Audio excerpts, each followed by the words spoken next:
Hola, bienvenidos a su canal Historial Criminal. Juntos conoceremos los detalles de un nuevo caso. El día de hoy hablaremos sobre Samuel Little, nombrado el mayor asesino en serie de Estados Unidos. Se logró probar 50 de los 93 asesinatos que confesó. Eso fue lo que lo convirtió en el mayor asesino serial a superar a Gary Ridgway, conocido como el homicida de Green River, quien fue condenado por 49 homicidios. Comencemos con un poco de contexto sobre su historia. Su nombre, Samuel Little, mejor conocido como Samuel McDowell, The Choke y Stroke Killer. Él nació un 7 de junio de 1940 en Reynolds, Georgia, Estados Unidos, hijo de una madre que, según él mencionó, era sexoservidora, pero él solía decir era una estrella de la noche. Poco después de su nacimiento, la familia se mudó a Lorain, Ohio, donde fue criado por su abuela. Asistió a Hathorne Junior High School, donde ya tenía problemas de disciplina y rendimiento escolar. Él siempre llevó un estilo de vida nómada, lo que facilitó cometer asesinatos en diferentes lugares de Estados Unidos. Ahora que tenemos un poco de contexto sobre su historia, nos podemos dar cuenta que desde su infancia tuvo una vida difícil. Esto pudo ayudar a desencadenar los hechos que después lo hicieron conocer como el mayor asesino serial. Comienza su historial criminal a muy temprana edad. En 1956 fue condenado por irrumpir en una propiedad en Omaha, Nebraska, por lo que fue recluido en una institución para delincuentes juveniles. Poco tiempo después, Little se muda a Florida al cumplir 20 años. Se fue a vivir con su madre. Al estar allí, trabajó varias veces en un cementerio y en una ambulancia. Little menciona que esto le permitió comenzar a viajar más, lo que trajo más problemas con la ley. Fue arrestado en 8 estados por delitos que incluyen conducir bajo la influencia de alcohol, fraude, hurto, robo armado, asalto agravado y violación. En 1961 fue sentenciado a 3 años de prisión por irrumpir en una tienda de muebles, siendo liberado posterior en 1964.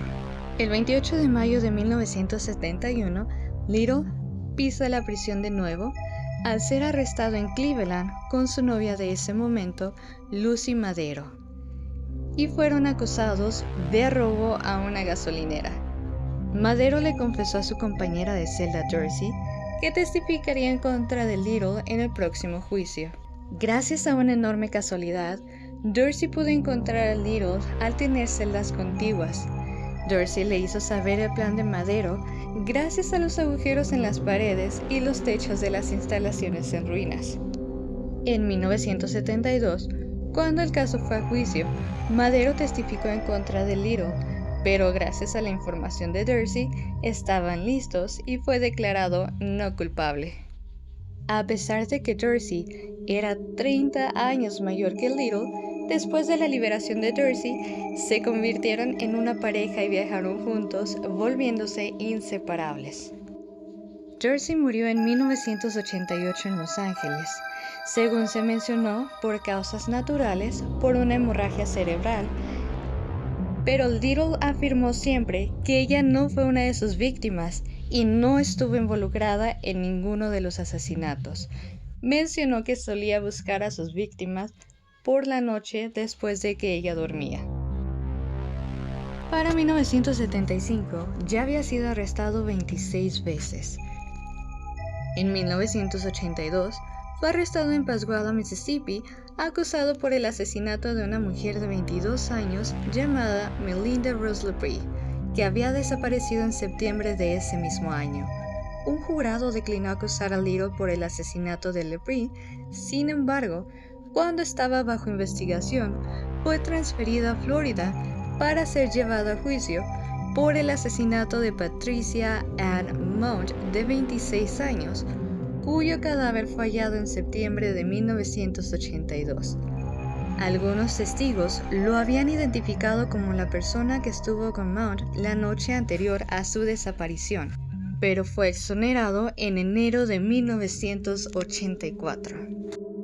Después de su liberación, Little se mudó a California, instalándose en San Diego.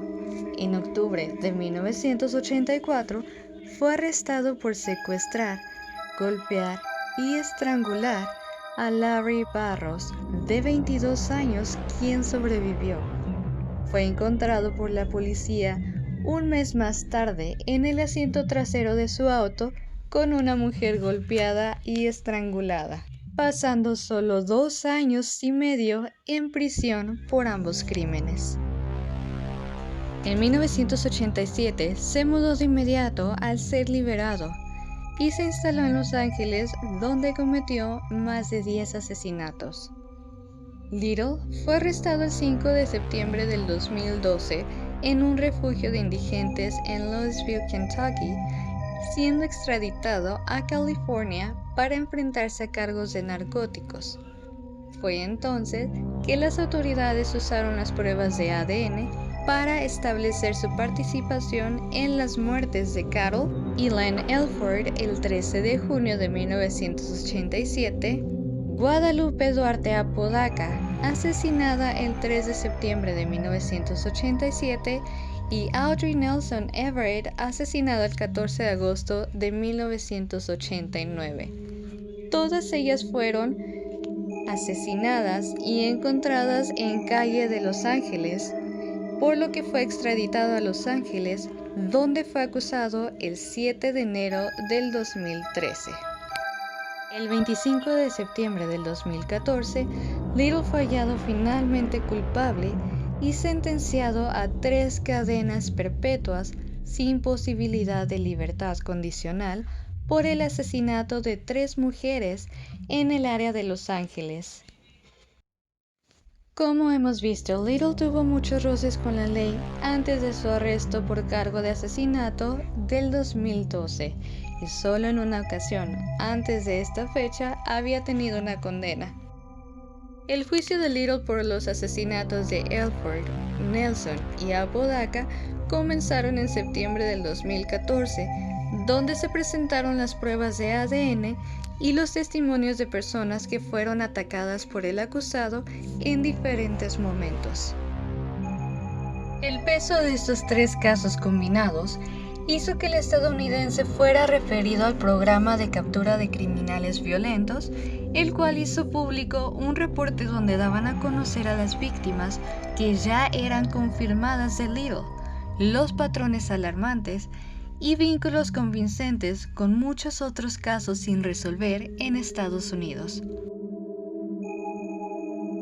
El detective James Holland se ganó la confianza de Little y logró que él pudiera hablar sobre los crímenes del pasado. Little estaba encarcelado desde 2013 en Los Ángeles por el asesinato de 3 mujeres entre 1987 y 1989, pero no fue hasta el 2017 que se decidió hablar de los casos. Para junio del 2018, pruebas de ADN confirmaron su implicación en la muerte de Dennis Christie Brothers, por lo que fue transferido a la prisión del condado de Ector en Texas. Se encontraba en una prisión de Texas, desde la cual había confesado haber matado al menos a 93 personas entre 1970 y 2005. El lunes 26 de noviembre del 2018 se dio a conocer una declaración del Cuerpo de Investigación donde señalan sus analistas que consideraron todas sus confesiones creíbles. Muchos de los casos sin resolver, que estaban ya archivados en al menos 14 estados en Estados Unidos, han sido desempolvados por las revelaciones. Los asesinatos abarcan 45 años y 37 ciudades. Estas se componen por 3 en Phoenix, 10 en Miami, 18 en Los Ángeles y una sola en diversos estados. Durante sus confesiones dejó claro que no se arrepentía de sus crímenes y que tampoco tenía excusas para su conducta. Durante diversas entrevistas también mencionó que la selección de sus víctimas fue que ellas eran invisibles y sus casos no se resolvían. Siguiendo las pistas ofrecidas al FBI, este inició un esfuerzo por comprobar sus palabras y tratar de esclarecer la mayor cantidad de crímenes posibles. Little no muestra signos de remordimiento. Contó todo a detalle. Uno de estos detalles es que dio a conocer dónde dejó el cuerpo de cada mujer hace años. Al contar esto hablaba con entusiasmo sobre los crímenes y hasta se reía cuando recordaba los detalles.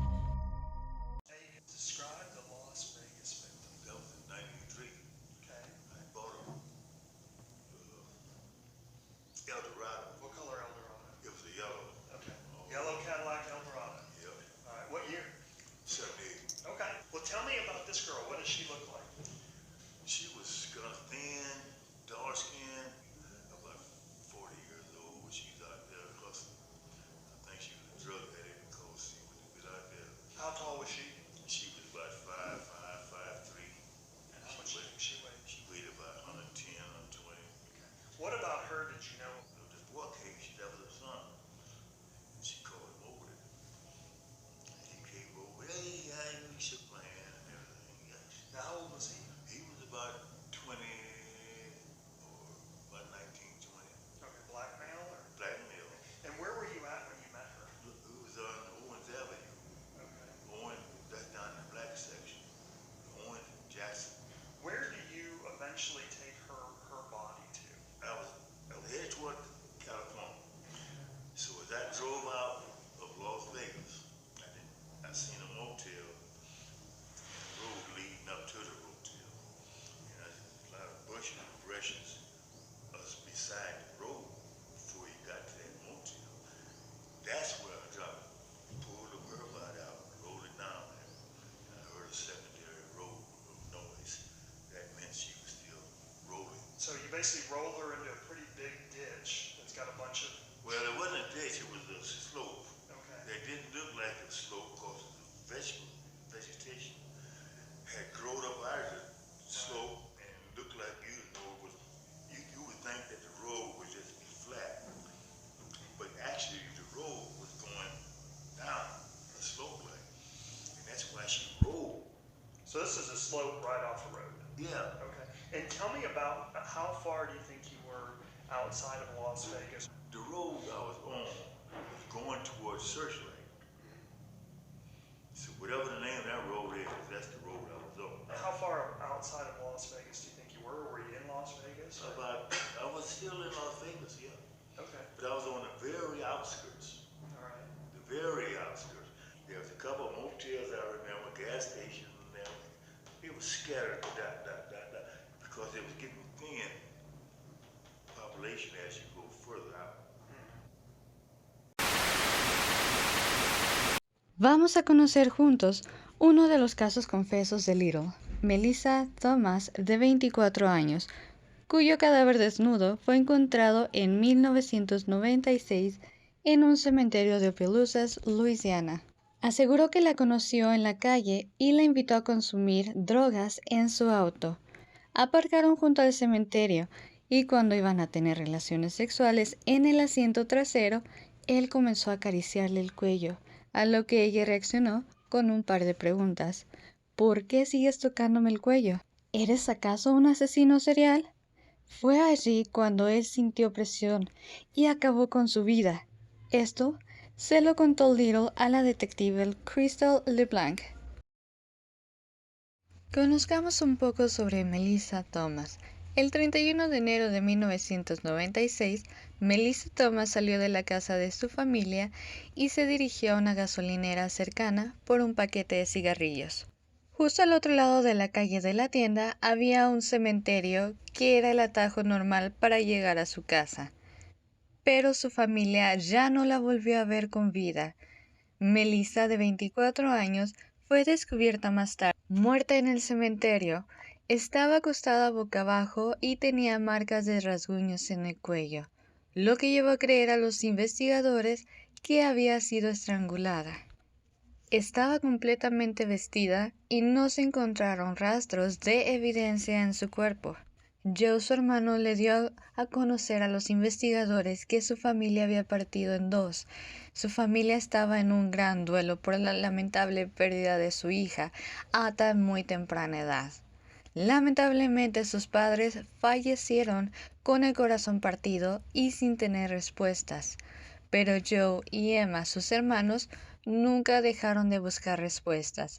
Los investigadores sabían que había sido Little cuando les preguntó, dentro de sus confesiones, «Tenías a una mujer en el cementerio con un vestido estampado de flores». Ese dato no había sido revelado, nunca se había hecho público. Otro de los casos confesos e identificados casi 44 años después fue el de Clara Birlang. El anuncio de la identificación de la víctima fue recién realizado el martes 21 de septiembre del 2021 por el Departamento del Condado. Birlang fue localizada por unos cazadores al encontrar huesos óseos de la víctima, que había sido conocida como Jane Doe, en diciembre de 1977. Los exámenes médicos de ese entonces revelaron que los restos pertenecían a una mujer afroestadounidense de baja estatura, con un diente de oro frontal distintivo y posiblemente una peluca. A lo largo de los años hubo varios intentos de identificar a la mujer, incluso con la ayuda de reconstrucciones faciales, compuestos de computadora y análisis de ADN. Ninguno tuvo éxito hasta enero del 2021, cuando las autoridades de Mississippi contrataron a Outram, lo cual es una instalación de investigación de ADN de Texas, para crear un árbol genealógico basado en el ADN. Hubo un resultado de ADN, una posible prima lejana de la víctima que vivía en Texas. Un investigador encontró a la prima y habló con su abuela de 93 años, quien reconoció a la mujer y dio información muy valiosa. Mencionó que había desaparecido del condado Leflore, Mississippi, en la década de 1970. Otro primo de Texas, que también es lejano, recordó la desaparición de la mujer en el mismo periodo de tiempo. Dijo que Birlang en realidad se llamaba Nurin, tenía un diente frontal dorado y usaba peluca.